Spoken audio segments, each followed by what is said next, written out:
High বন্ধুরা, কেমন আছো তোমরা? আশা করি সবাই ভালো আছো। এখন সময় হচ্ছে 5:30 আর ওয়ানডে ফুটবল টুর্নামেন্ট আয়োজন করা হয়েছিল সীতারামপুর। খুব একটা বড়, আজকে সানডে দিন, তাই খেলা হয়েছিল আমাদের মাঠে।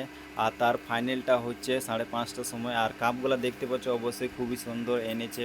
আর সব কমিটি ছেলেগুলো আর এক সপ্তাহ থেকে খাটছে মাঠটাতে, সব পরিশ্রম করছে এই ফাইনালটা দেখার জন্য। তো ফাইনালে চেপেছে আজকে তালপাড়া ভার্সেস RD11। আর তোমাদেরকে দর্শককে দেখাচ্ছি চারিদিকে, অনেকই খুব সুন্দর খেলাটা হচ্ছে। আর দর্শকের ডিমান্ড আছে কি 15 থেকে 30 মিনিট খেলা যেন হয় ফাইনালটা। তো এত দূর সম্ভব নয়, কারণ যদি ম্যাগ টেক চলে আসে, জল পড়ে, তো ফির ফাইনালটা খুব খারাপ লাগবে দেখতে।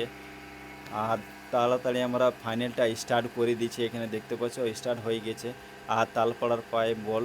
আর তালপাড়াও অবশ্যই খুব সুন্দর খেলে, আর RD11ও খুব সুন্দর খেলে। আর এই মুহূর্তে একটা শট মেরে দিয়েছে RD11। আর এখানে একটা পায়ে লেগে গিয়েছিল তালপাড়ার ছেলেটা, আর সে আর মাথা খারাপ হয়ে গিয়েছিল, কারণ অবশ্যই কারো লাগলে পায়ে সে তো ঝামেলা করবেই। তো ঝামেলার শেষ হয়ে তারপরে এখানে দেখতে পাচ্ছি RD11 একটা শট মেরেছে গোলকির পাশে, ও চলে গেছে। এখানে একটা গোল খেয়ে গেছে তালপাড়া। কি একটা দারুণ গোল মেরে দিয়েছে। ও হো, 1 মিনিট পর আর একটা দুটো গোল দিয়ে জিতে গেছে RD11 ফাইনালে। আর তালপাড়া হেরে গেছে। আর তালপাড়া সেকেন্ড হয়েছে, RD11 ফার্স্ট করে। তো তাদেরকে ডাকিয়ে নিয়েছে হচ্ছে টেন্টে, কারণ সবাইকে সম্মানিত করা হচ্ছে মেডেল দিয়ে। আর এখানে বিশ্বজিৎকে তোমরা চেনো না, এই হচ্ছে জলডবরার। আর বিশ্বজিৎ খুবই সুন্দর ডিফেন্ড খেলেছিল তালপাড়ার তরফ থেকে। আর ফাইনাল যারা হয়েছে তাদেরকে ডেকে নেওয়া হচ্ছে RD11।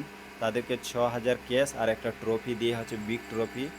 আর যার মাঠ আছে সে আজকে এই পৃথিবীতে নেই, তার বউ প্রাইজ দিচ্ছে, সাগরের বউ। অবশ্যই তোমরা দেখতে পাচ্ছ। আর সেকেন্ড প্রাইজ সোনু, তার ফাইন্যান্সার মনে হচ্ছে সোনু হাড়ি।